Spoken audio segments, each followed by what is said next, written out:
คือซีเมนต์ไปแล่งเป็นไปเลี้ยงเป็นกลุ่มเลยเนาะหลายคนว่าซั่นซะ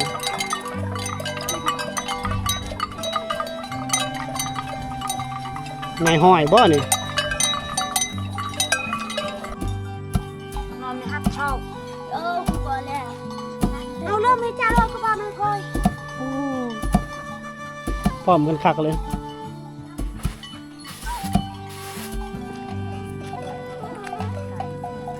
พอดีอองเข่าให้มาเนาะ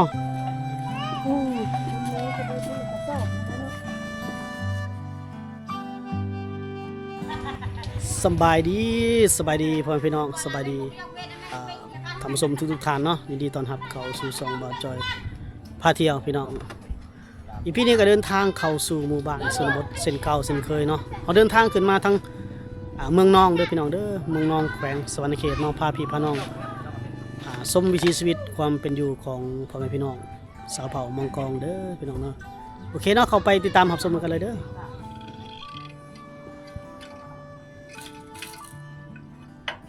นางน้อยเพิ่นกำลัง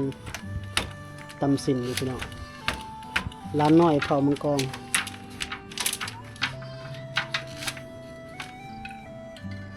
ตำสินแคกอยู่เนาะ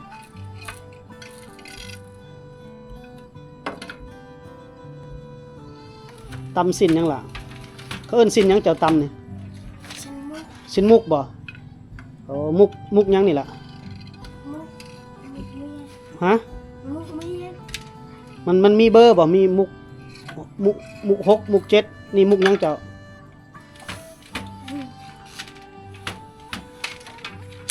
นี่เพิ่นว่ามุกเมียดบ่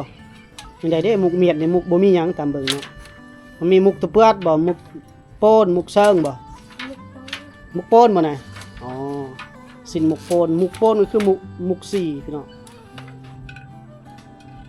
เจ้าซื้อหยังล่ะแก้วน้องเอาแก้วร้านน้อยเป่ามังกรพี่น้องเพิ่นคือว่าตำสินเป็นแล้ว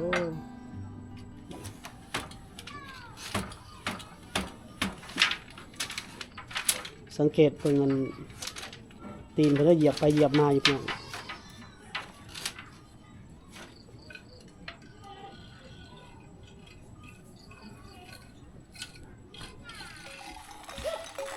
พาพี่น้องเลาะฟังนี่ก่อนพี่น้องโอ้บรรยากาศแถวนี้คึกคืนดีเลยพี่น้อง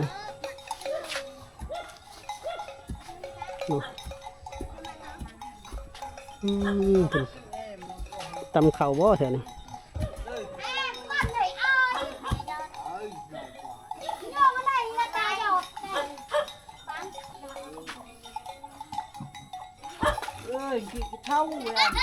โอ้บอลนี่บอลตำเข่าได้นี่เนาะตำเข่าเนาะหูดเข่าแล้วบ่ชอดเมื่อมนึมบ่แม่หูดเข่าแล้วเลยพี่น้องเอ้ยหูดบอลเพิ่นตำเข่าเพิ่นมุ่งออกมาแบบนี้เลยเด้อพี่น้องโอ้ร้านน้อยเพิ่นตำเข่าพุ่นเนาะ2 คกเลย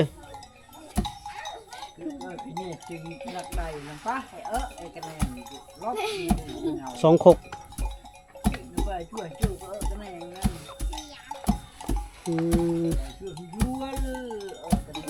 เท่านั้นคกปูนแล้วเท่านี้คกไม้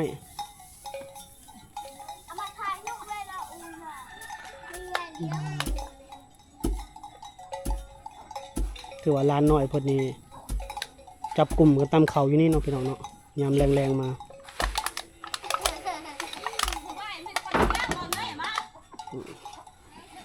โดยเมตตาเบียแค่ทีนี้เรากำลังกวาดพัดเข่าพี่น้องเข่าใหม่นอนไม่ฮับชอบกูบอกแล้วเอาเริ่มให้จ้าเราก็บอกมันค่อยพร้อมกันคักเลยร้านน้อยในชนบทพี่น้องร้านน้อยเผามังกรตำเข่าซอยพ่อแม่รอพ่อแม่มาแต่ให้แต่สวน ช่วงนี้ก็ยังเป็นฤดูเก็บเกี่ยวข้าวให้เด้อพี่น้องเด้อ อายุอายุ บางคนก็แล้วบางคนก็ยัง เ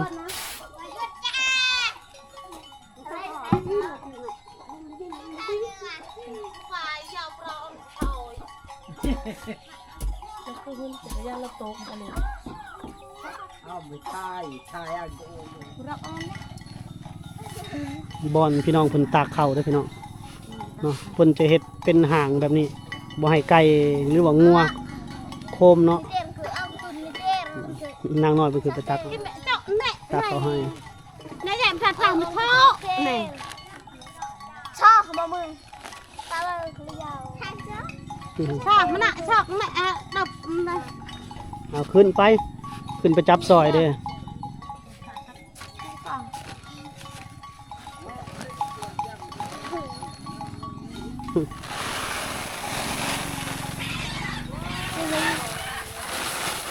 ไอ้หางคาราเซฟ เขาเฮียแล้วล่ะต่อยได้ต่อยได้เมียยักษ์ ตากเขาแล้วก็เก็บเกี่ยวเขากู้เขาพี่น้องยามแรงตากให้มันกรอบให้มันแห้งเนาะสบายเวลาเพิ่นเอาไปตำพี่น้องเผามังกรร้านน้อยเผามังกร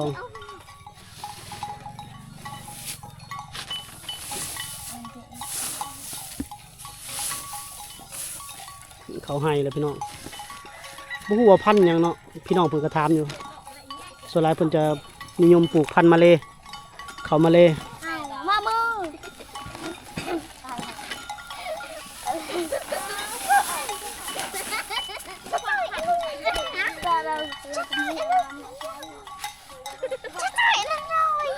เอาเรา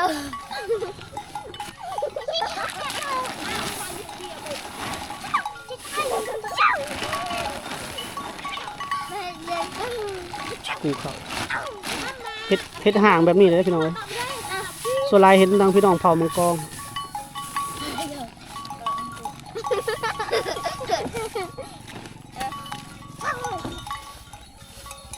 เลย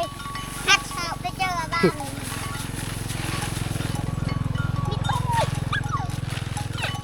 เอ้าแม่กันแม่มาเต้นไปแน่ๆอย่างเดียวเล็กแน่ต้องก่อน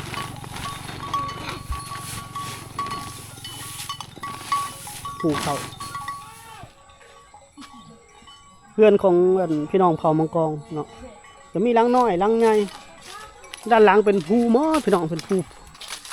ฝั่งนั้นเป็นเซ่ได้พี่น้องน้ำเซ่ละน้อง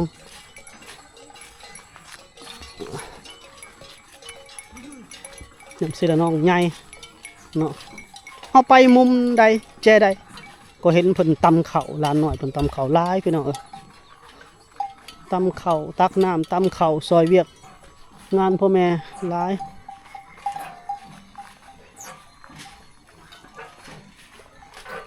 ลูกหลานเผามังกรคุณดันหนาคุณเห็ดอย่างเด็ดดันหนา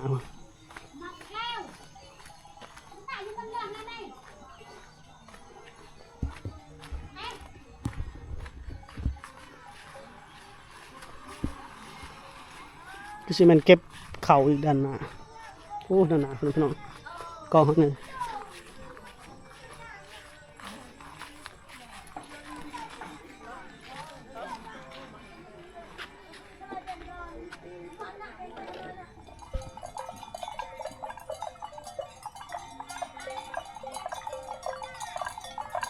ยามแรง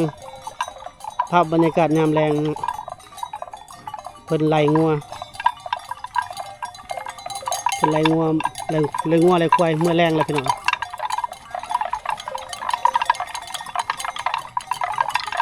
โอ้คือซีเมนไปแรงเป็นไปเลี้ยงเป็นกลุ่มเลยเนาะหลายคนว่าซั่นซะ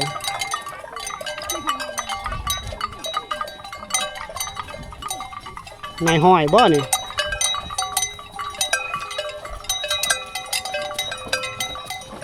มาแต่เลี้ยงงัวเลี้ยงควายบ่ตอนนี้ไล่มาตำหลังตอนนี้เลย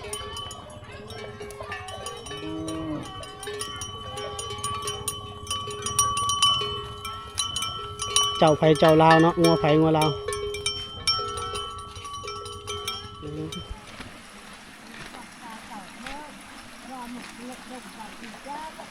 แรงน้ำกินบนพอนเอาเพิ่นเอาพี่น้อง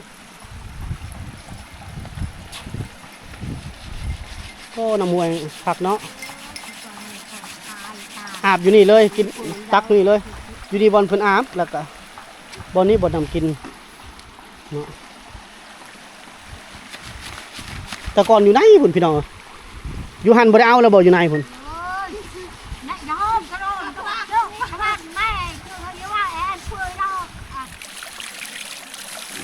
ไปเท่าได้เต็มแล้วนะครับ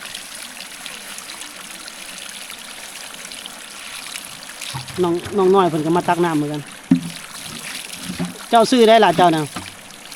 น้องยังเพิ่นนางใหญ่น้องนางใหญ่ได้เฮียนบ่หนังสือบ่ได้เข้าโรงเรียนอยู่ใกล้ๆคือบ่เข้าล่ะคือบ่ไปโรงเรียนเฮ็ดเวียกซอยพ่อแม่บ่โอ้พูดเข้าแล้วมาแล้วพูดเข้าแล้วบ่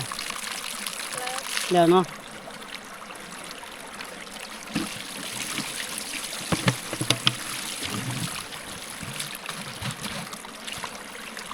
เอามาจากตุกมานี่ละตอนนี้แม่เฒ่าเพิ่นกลับแล้วแม่เฒ่าไปเลยจู้เลยเนาะแม่เฒ่าเนาะ โอ้ควงน้ำเต่าปิ่นไม่คานคักขนาดอายุคนร้ายแล้วแต่ว่ายังแข็งแรงคนในชนบทนี่พี่น้อง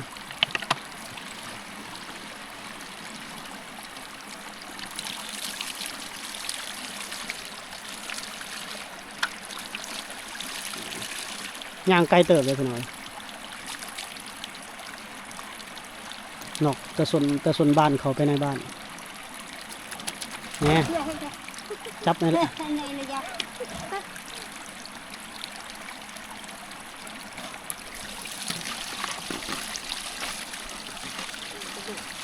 เมื่อแล้วบัดนี้เนาะจู้บัดนี้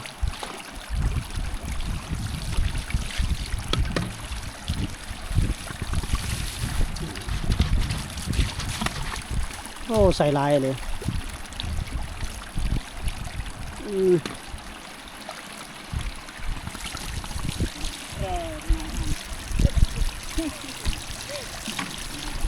รองเท้ากับบริษัทเกือบกับบริษัท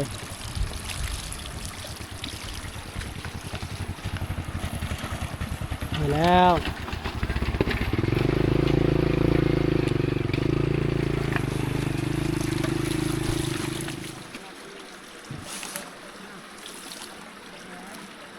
น้องเพิ่นหายเต็มขวดแล้วก็เก็บเมื่อได้เป็นเนาะเก็บขวดนัดใส่กระสอบอองไผ่อองลาวเมื่อได้บัดนี้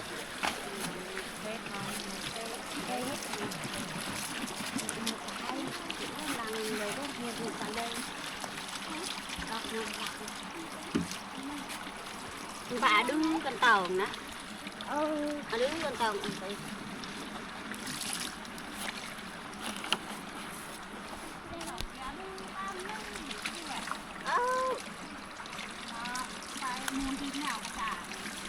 โอ้เต็มลังเลยเนาะคนถือเอาพร้อมย่างบาดนี่โอ้พวกนั้นย่างก่อนเลย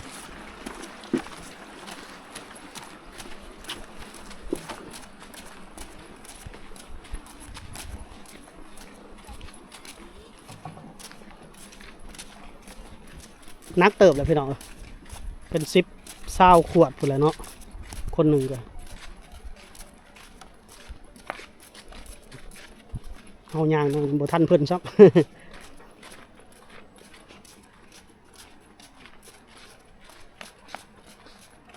ทั้งยางทั้งแลนได้เนาะ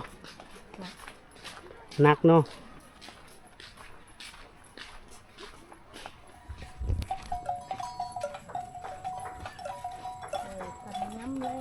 บรรยากาศยามแรงพี่น้องพูนฝุ่นอองเข่ามาแล้วเก็บกู้เขาให้ได้พี่น้อง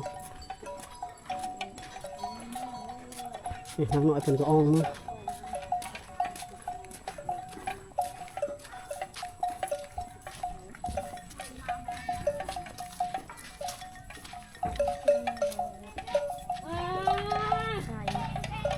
ท้ายเลยเนาะ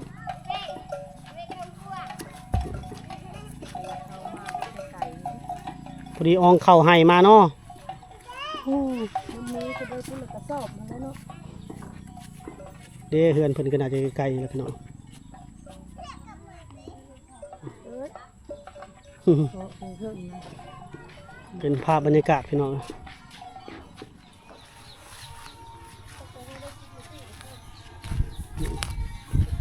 สำบายดีตำเข่าเนาะ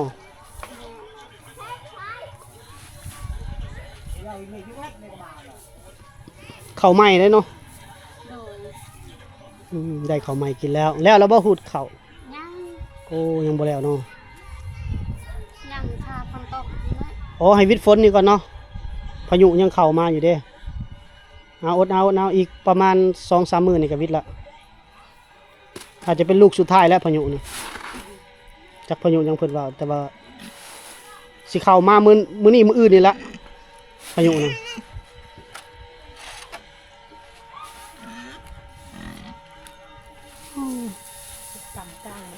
ตำกลางออกเลยเอาไปสีบ่เพิ่นมีโรงสีเด้ สีขาว โดย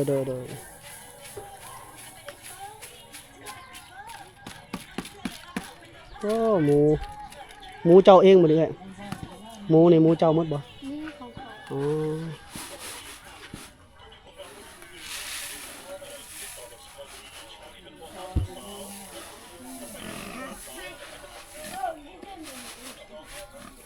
หมูผลงามเลยพี่น้องเอ้ยหมูก็มาถ่ายกินข้าวเปลือกกินห้ำนี่ละ ลองภาพดู เพิ่นก็ตำเพื่อหั่นแหล้ว